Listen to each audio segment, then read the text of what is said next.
This is another EV driving video, photo montage, I guess, with commentary from time to time. In my Ioniq 6, it's a 2023 US Limited, and the rims, wheels, tires are aftermarket. I bought the lightest ones I possibly could to maximize range and highway efficiency. And we have a little trip planned, which we've already taken, and I'm going to go over what happened. We left from the Orlando, Florida area and went all the way up to Bethlehem, Pennsylvania, and drove around Pennsylvania, West Virginia, Virginia, and then went to D.C. And then from the District of Columbia, we drove back to Orlando. Total trip well over 2,500 miles, but the driving around in West Virginia, and everything, I didn't collect all the data and the information because it was more local driving and home charging at a relative's house. So I'm not worried about that, but I do have all of the detail going from Orlando to Bethlehem, Pennsylvania. And then I have a second drive going from Washington, D.C. back to Orlando. And I'm going to go over how that went. And hopefully you can benefit from this and learn how to drive an electric car efficiently. And if you have questions, of course, you can email me, phil@polarisfinancialplanning.com, and I can try to correct an error that I made or answer questions that you might have. The first image here is the starting condition. You can see in the bottom right the miles, 26985. And you can see that the car is guessing that I can drive 378 miles. Very important for you to understand how this guessometer, the GOM, works in a car. If you've done a lot of local driving at low speeds, it's going to give you a really big number. And it can be deceiving for brand new EV owners to see something like 378 miles and they plan their first stop 350 miles away and then quickly realize they're not going to get that far. In this car and in the weather for the first segment of this drive, we started with a temperature of 74. You can see in the bottom on the left side, 100% battery, 74% state of charge, 74 degrees Fahrenheit. I would expect to get as much distance as I can based on wind and temperature and speed, that kind of thing. And usually for our first leg north out of the Orlando market, we can often drive 3 hours. And so, we're going to talk about how that went. And of course, our first stop ended up being 2.5 hours, 167 miles. And we got to St. Mary's, Georgia, which was a Pilot Flying J. And we arrived with a 41% state of charge after driving 170 miles. So could have easily done another 60 or 80 miles. And I've talked about this in other videos. I'm driving up I-95 in this video or on this trip. And there's endless variety of chargers all along the eastern Florida coast in the Jacksonville, north of Jacksonville. But then from there north to Savannah or Pooler, which is the city on I-95 outside of Savannah, up another 100 miles, there's only a couple places you can stop, which is a weakness in the system. So that's the only part of this whole trip that I really had to think a little bit to make sure I didn't do anything that I would regret. So we charged from 41 to 66% in just 10 minutes. And that's all we needed because that provided more than enough mileage, more than enough range to get up to Pooler, which is outside of Savannah. And we arrived there with 24% state of charge. And this was an Electrify America station. And I've been to this Electrify America station before.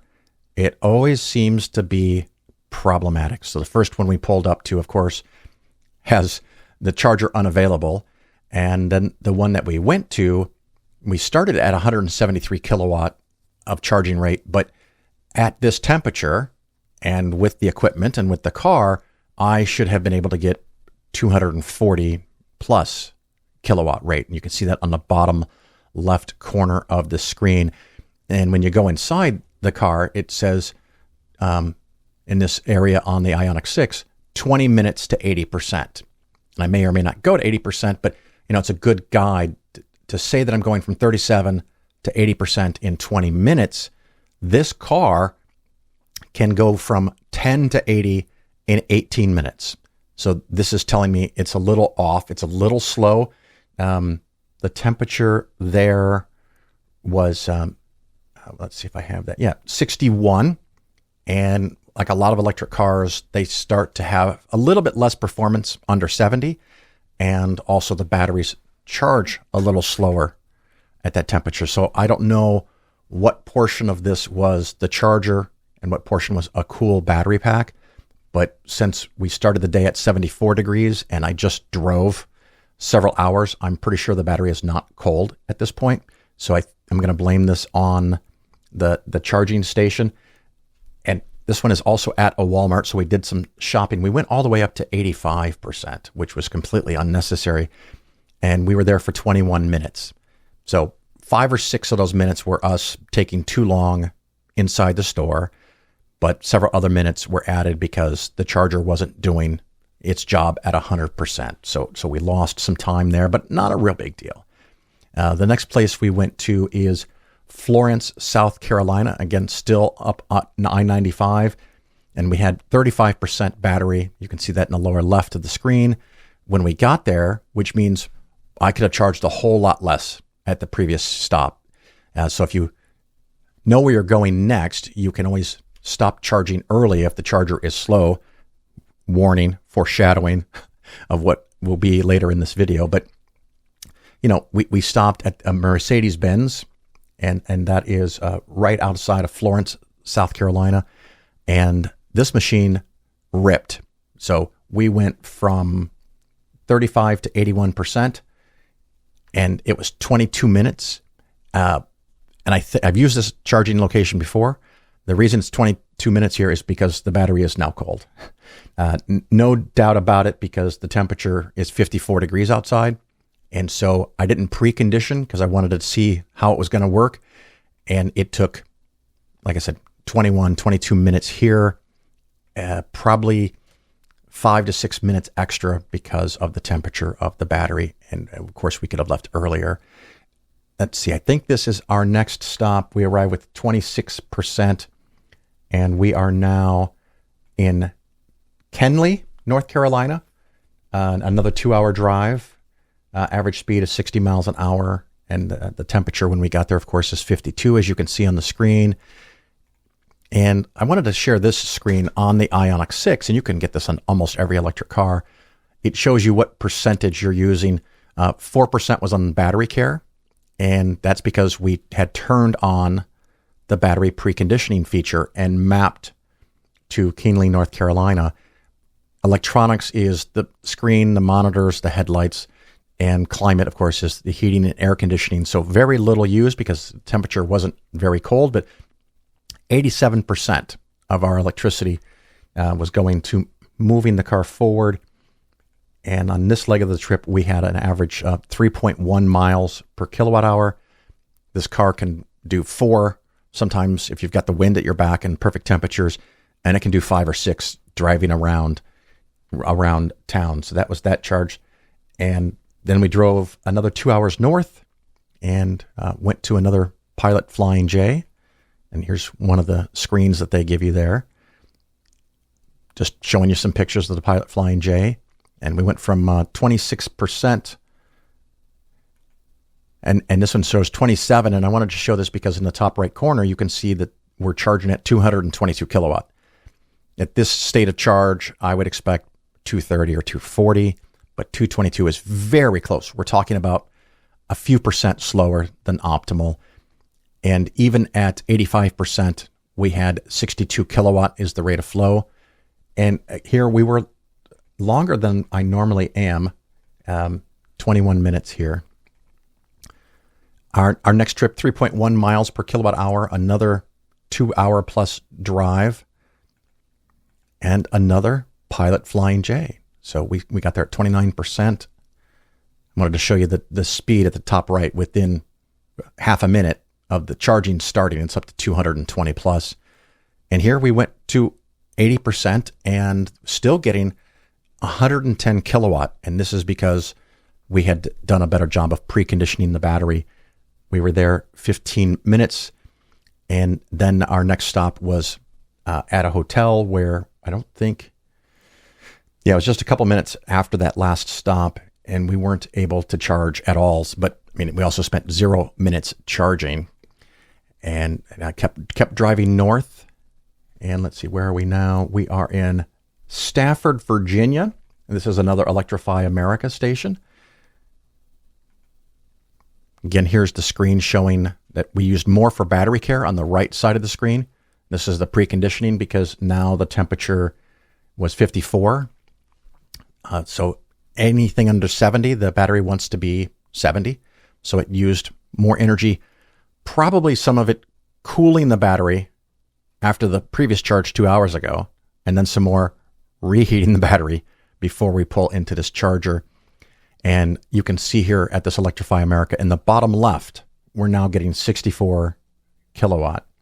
And that is the charger. That is not the car. That is not the temperature. This is a D-rated station. So usually I don't have problems with Electrify America, but here are several in a row where they didn't work as I'd hoped. And we use the services, the facilities in the Walmart, and talked to some people nearby and gave it a nice big charge because we weren't going fast anyway. And so here is one where we were there for almost 30 minutes. Very, very unusual for the Ioniq 6. And it's not because of the car. It's not because of the temperature. It's because of the charging station. So if I drive this far north on 95, I may not stop in that location again. And of course, as time goes on, your options keep getting better and better and better. And that is fantastic. And then we went to, I believe it's Carlisle, Pennsylvania. This is a pilot. Here we have 89% being used on electricity.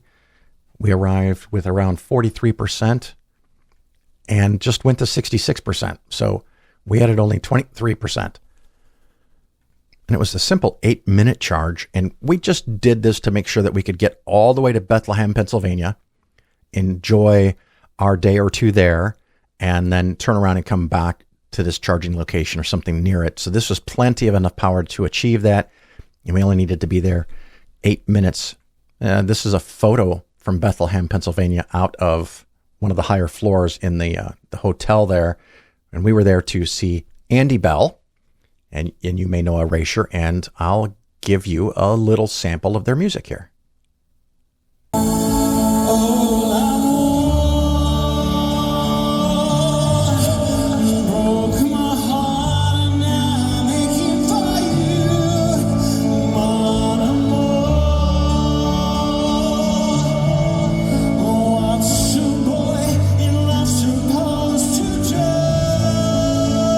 All right, moving on. Just got a couple of pictures.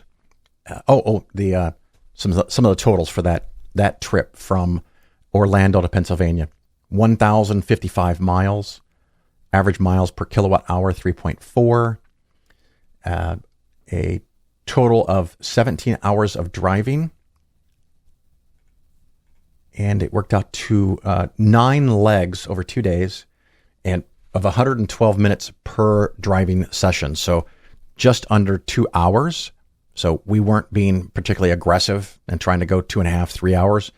And a couple of the locations, we only charged a little bit to get to the next one because that's what we wanted to do, including that last stop. We were there for 8 minutes. The average speed on the trip, because of construction and other things, was 63.4. Total minutes of charging, this is a really high number for us. And it was because it's a little higher because of the cold, but it's materially higher because of the Electrify America stations. 127 minutes of charging time. So 2 hours added to our 17-hour drive, again, over 2 days. So about an hour each day. And I don't like that number. I'm not happy with that number, but I'm giving you the real numbers. I wish it was much lower because it normally is, but that's what it took. It took 127 minutes of total charging time, 7 different stops, so an average charging time per stop of 18 minutes. Normally, under ideal conditions, we are driving 2.5 hours per leg and charging for just 12 or 13 minutes on average. So this was a little bit under 2 hours per leg and 18 minutes. And part of that was because we charged too much at a couple stations. A little bit of it was because of the lower, not too bad temperatures, but mostly, like I said, the biggest problem was the Electrify America. And of course, while I was talking, I was showing you a few pictures that we took in West Virginia, and you can enjoy all of those.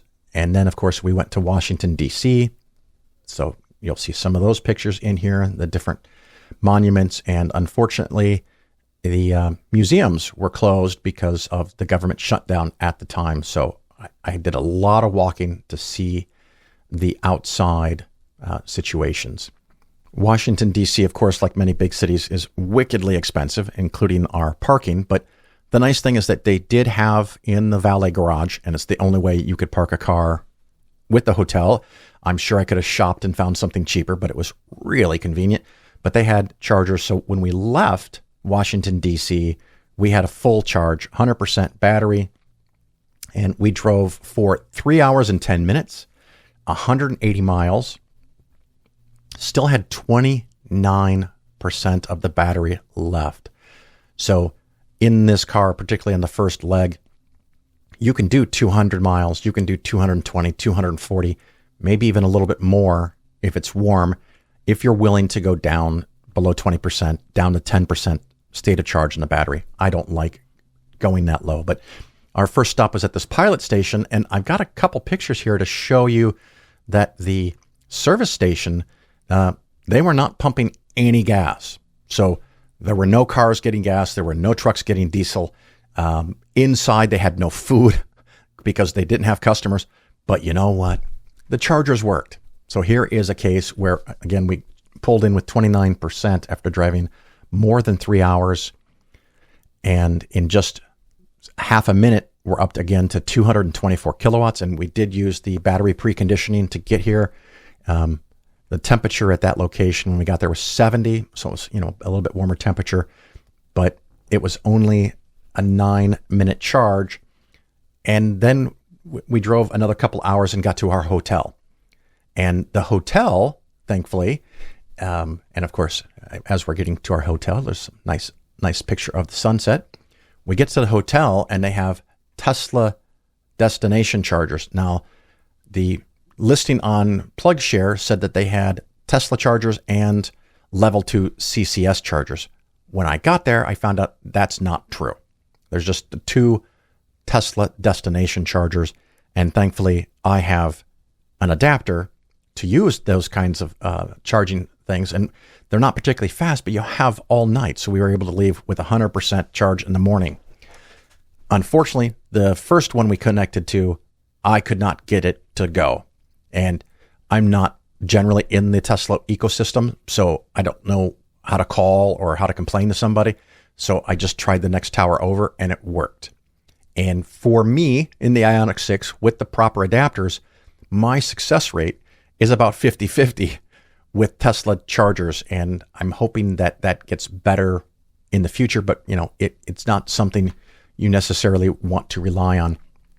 And of course, we start that next morning with 100%, thanks to the hotel. And I believe it was free. So that's something you're never going to get with gasoline. And our first leg after that, we drive down to Waterboro, South Carolina. And let's see how long that was, 200 plus miles.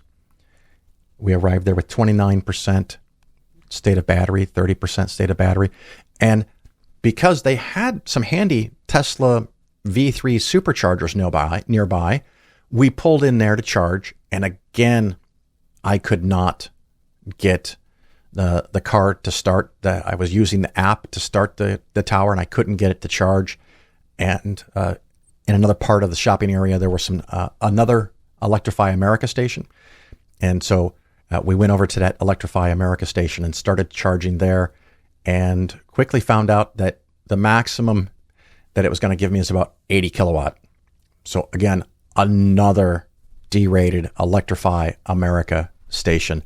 Not happy at all about that. And we technically had enough range to go to the next stop, but I charged here for 6 minutes just to make sure. In 6 minutes, we went from, where is this on my list? From 29 to 41%. So not great. Only adding 12%. So that's the problem with really slow chargers. But because I knew where the next chargers were, and that again is in Pooler, Georgia, as I'm going south on 95, outside of Savannah on Interstate 95, the Electrify America is there that I've used multiple times, and I decided I don't want to do that. So after driving a little bit over an hour and getting to that location, I said, you know what? There's a Rivian really close by. Let's go check that out. And this is just one of the shots. Beautiful looking design, wonderful chargers. And a couple years ago, Rivian chargers probably would not work with any other car. Now, if you come up and the tower looks like this, it's really likely it's going to work with your car. The only drawback, to my understanding, is that these towers go up in groups of 3, and it's 300 kilowatts split between the 3 towers. If you are the only car connected, you can get up to 300 kilowatt. If there's 2 cars connected, you can get 150. If there's 3 cars connected, you got it. You figured it out. It's 100 kilowatt. At Tesla superchargers, because the Tesla superchargers are 400 volt and the Ioniq 6 is native 800 volt, I can only get 96 kilowatt maximum. So Tesla superchargers generally are not on my list of places to go unless I want to test one or it's a very nice backup to have. And you can see here that these machines went up to 238. Absolutely amazing. Let's see, what was the temperature when we got there? 84. So it was quite a bit warmer. So the chill in the air from the past couple of days did not hurt the charging performance here at all. We weren't getting 222 or 225. We got 238. I never saw it go above 240. I don't think I saw it go above 238. But the last couple of kilowatt, the speed, it doesn't really matter. But it was still going at 167 kilowatt at 65% state of charge. And that was absolutely fantastic. We were there 15 minutes and went from 18 to 77%. So that is optimal charging. And Rivian is now on the top of my list of places that I'm probably going to plan to stop at if it's along my path, because you'll walk up and you can barely see it on the bottom of the screen. There's a little tap icon. If you've got Apple Pay or Google Pay, you just tap your phone there, you plug in your car, and it goes. The lag between plugging and starting the charge was short, and the machine just freaking worked. And I love that when that happens. The next thing we did was we drove down to towards Florida, and we got to Florida and used some FPL chargers. And in the past, I've used many Florida Power and Light, that's FPL chargers, and they work wonderfully. They work as they're rated. The tower we hooked into here has a maximum output of 240 kilowatt. The person charged in front of me with an Ioniq 5, by the way, had told me right away when I pulled up that it wasn't working right. And I tried for a couple of minutes to get it to work, and then it turned on. And then the technician came from over by the main big charging equipment, the transformer, and said, I turned that on for you so you could get a charge, because apparently he was working on it, turned it back on so I could use it, and then, was working on one of the other chargers. But unfortunately here, we were getting a slow charge, 70, 80 kilowatt, only charged there for 8 minutes. And this wasn't actually even a planned stop. We did an audible as we're driving south on 95, because the 95 through and around Jacksonville looked like crap. So we thought we would stop here and charge, and maybe that extra time off the road would allow it to clear out. It did not. And we were only here for 8 minutes because I didn't want to charge at this slow of a rate, the 70, 80 kilowatt. So we got back on the road, drove another 60 miles. And on this one, you can see it was an hour and 24 minutes to go 66 miles. So the average driving speed here was a lot slower than normal. But it's not all negative. That even though it was a short stop and we didn't add a lot of energy, it gives you that assurance that you can go farther still. So we kept driving south through Jacksonville, around Jacksonville. And like I said, we didn't go very fast. I think the average speed for that leg was 32 miles an hour. A lot of really heavy stop and go traffic. But we went down to St. Augustine and to another Pilot Flying J. If I had to pick, I would guess that probably Pilot Flying J is my number one. Mercedes-Benz charging network is right behind that. Rivian is up there. And on this trip, didn't use any Iona, but have loved every experience there. This is just an example of, someone plugged in next to me that's getting 119 kilowatt. I'm getting 173. That's because of the difference in the cars. And again, here is a location, again, outside of St. Augustine, south of Jacksonville, Florida. We charged here for 6 minutes. 173 kilowatt at 48% state of charge. Absolutely fantastic. The temperature was in the low 70s now at this point. And why were we there 6 minutes? Because the last leg to get to our house was 95 miles. We arrived there with 18% state of charge. So we technically did not need this charge at all, but, we did it. And so the summary details on the Washington, D.C. to Orlando, about 850 miles. Average miles per kilowatt hour was 3.7 versus 3.4. And part of that was the temperature is a little warmer, but our average driving speed dropped from 64 to 59 because of traffic. So it's kind of fun when you're driving an EV because really heavy traffic and slowdowns on the interstate just mean you can go farther. You suddenly become more efficient. Our total charging time, even with the Electrify America that was really slow and the Florida Power and Light, which was really slow, was absolutely amazing because we got to charge to 100% at the hotel overnight. So our total charging time for 850 miles was 44 minutes. 5 stops, a total of 15 hours of driving, 5 stops to charge, 44 minutes. And that works out to just under 9 minutes per charging stop. So again, 44 minutes over 2 days, and you're probably going to stop to use the bathroom a couple times anyway.